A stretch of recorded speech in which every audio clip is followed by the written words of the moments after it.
ठीक है, तो अपने 5 टॉपिक हो चुके। अब अपन करेंगे 6 टॉपिक, भारत का एकीकरण। स्टार्ट करते हैं। भारत का एकीकरण। नोट, यह अध्याय आरएस मेंस में आधुनिक भारत के इतिहास विषय में भी है।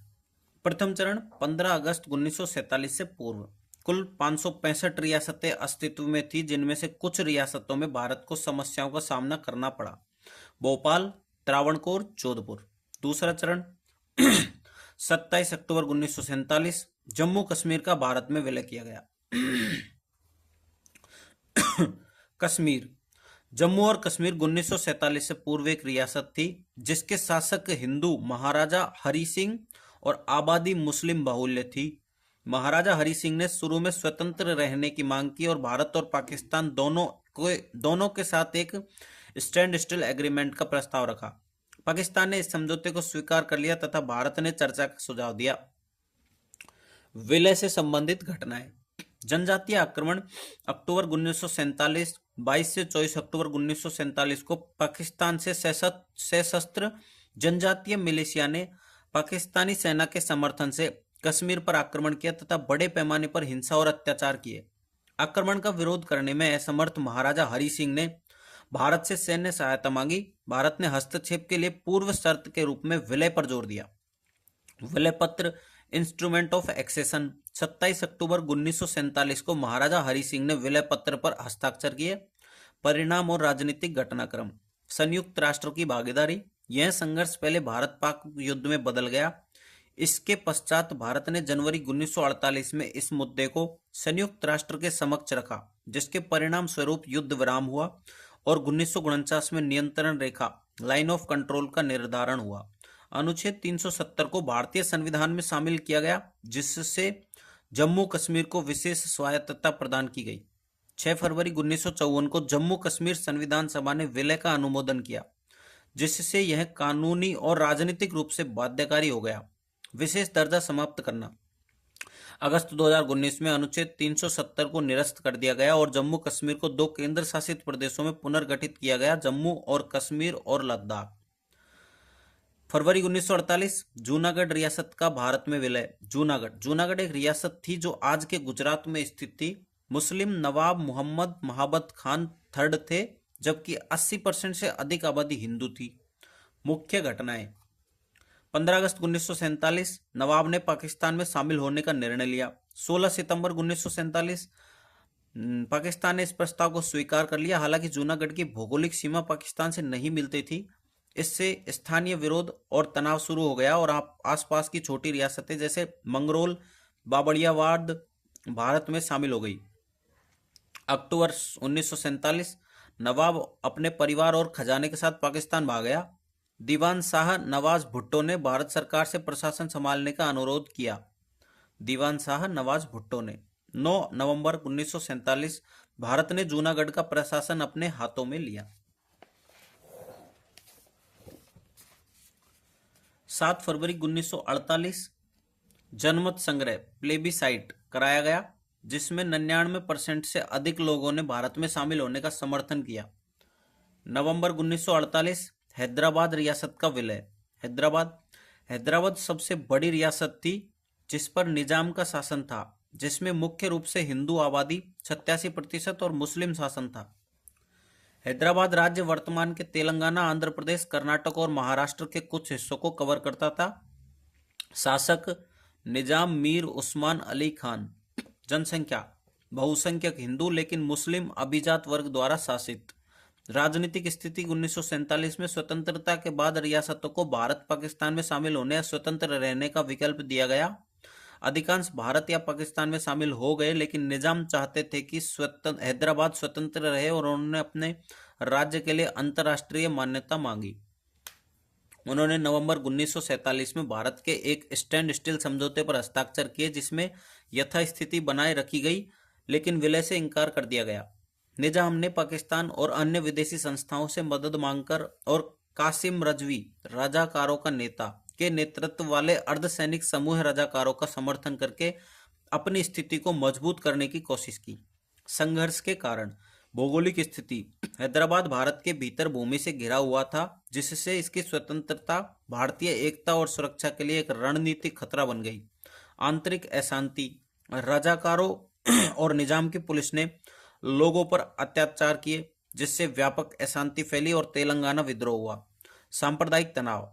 रजाकारों की कार्रवाइयों के कारण राज्य में सांप्रदायिक हिंसा और अराजकता फैल गई। ऑपरेशन पोलो पुलिस कार्रवाई। तिथि 13 से 17 सितंबर 1948। परिणाम। निजाम की सेना ने 5 दिनों के भीतर आत्मसमर्पण कर दिया। निजाम ने 17 सितंबर 1948 को विलय के दस्तावेज पर हस्ताक्षर किए और हैदराबाद भारत का हिस्सा बन गया। नवंबर 1948 में भारतीय सरकार ने हैदराबाद का प्रशासन पूरी तरह संभाल लिया। महत्वपूर्ण व्यक्तित्व। के.एम. मुंशी, हैदराबाद में भारत के एजेंट जनरल। सी राजगोपालाचारी, गवर्नर जनरल ने ऑपरेशन पोलो को अधिकृत किया। मणिपुर। मणिपुर एक स्वतंत्र रियासत थी, जिसे ब्रिटिश शासन के दौरान विशेष दर्जा प्राप्त था। स्वतंत्रता के समय मणिपुर के राजा बोध चंद्र सिंह ने भारत सरकार के साथ भारतीय संघ में अपनी रियासत के विलय के सहमति पत्र पर हस्ताक्षर किए तथा उन्हें मणिपुर की आंतरिक स्वायत्तता यथावत रखने का आश्वासन दिया गया। जून 1948 में मणिपुर में प्रथम विधायी चुनाव आयोजित किए गए, जिसमें संवैधानिक राजतंत्र की स्थापना हुई। यह स्वतंत्रता के पश्चात किसी भारतीय रियासत में सार्वभौमिक वयस्क मताधिकार के आधार पर पहला लोकतांत्रिक निर्वाचन था। मणिपुर के भारत में पूर्ण विलय हेतु मणिपुर महाराज को शिलांग आमंत्रित किया गया तथा 21 सितंबर 1949 को विलय पत्र इंस्ट्रूमेंट ऑफ मर्जर पर हस्ताक्षर कराए गए।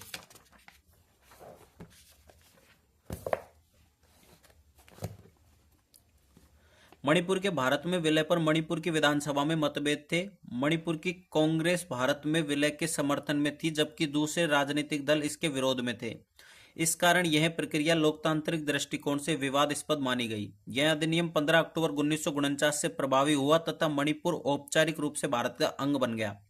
1950 में मणिपुर को भारतीय संविधान के अंतर्गत सी श्रेणी का राज्य घोषित किया गया। 1956 में राज्य पुनर्गठन अधिनियम के अंतर्गत इसे एक केंद्र शासित प्रदेश बना दिया गया। 21 जनवरी 1972 को मणिपुर को पूर्ण राज्य का दर्जा प्राप्त हुआ। तीसरा चरण। अन्य यूरोपीय शक्तियों द्वारा प्रशासित क्षेत्र। पुर्तगाल एवं फ्रांस। चंद्रनगर फ्रांस का अधिकार था। जनमत संग्रह। 19 जून 1949 में 97% लोगों ने भारत में विलय का समर्थन किया। चंद्रनगर को बंगाल में मिलाया। 1954 ईस्वी यनम, पांडिचेरी, कारिकाल एवं माहे को फ्रांसीसियों से मुक्त करवाया। दादर एवं नगर हवेली को पुर्तगाल से मुक्त करवाया।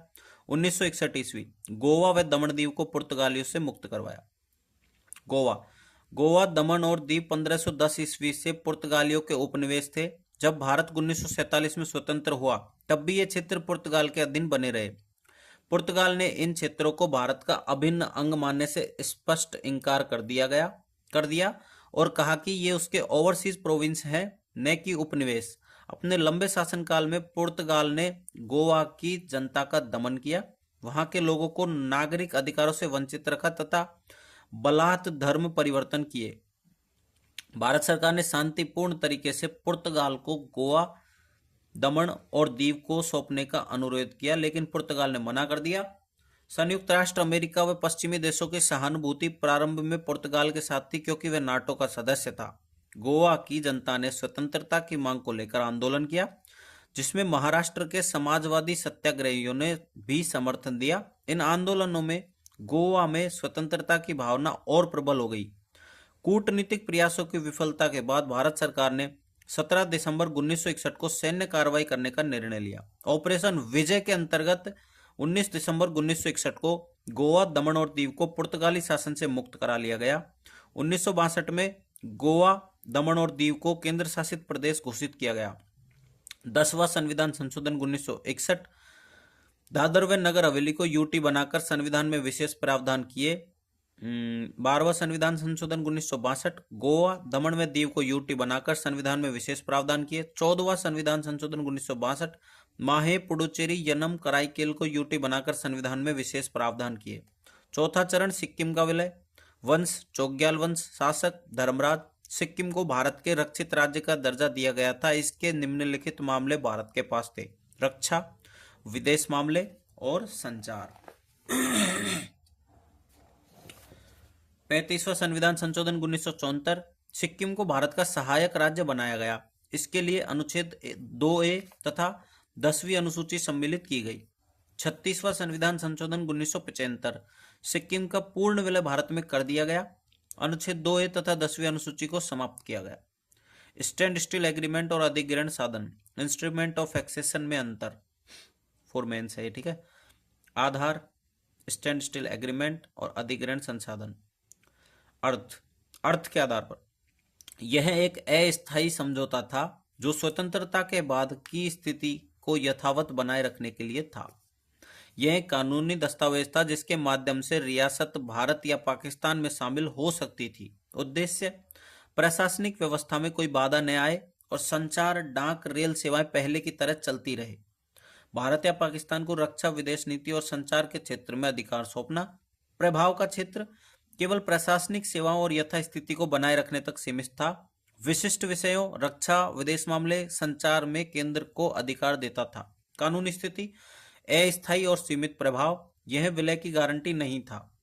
कानूनी रूप से बाध्यकारी दस्तावेज, यह विलय की दिशा में पहला कदम था। उदाहरण, हैदराबाद ने 1947 में भारत के साथ स्टैंड स्टिल एग्रीमेंट किया।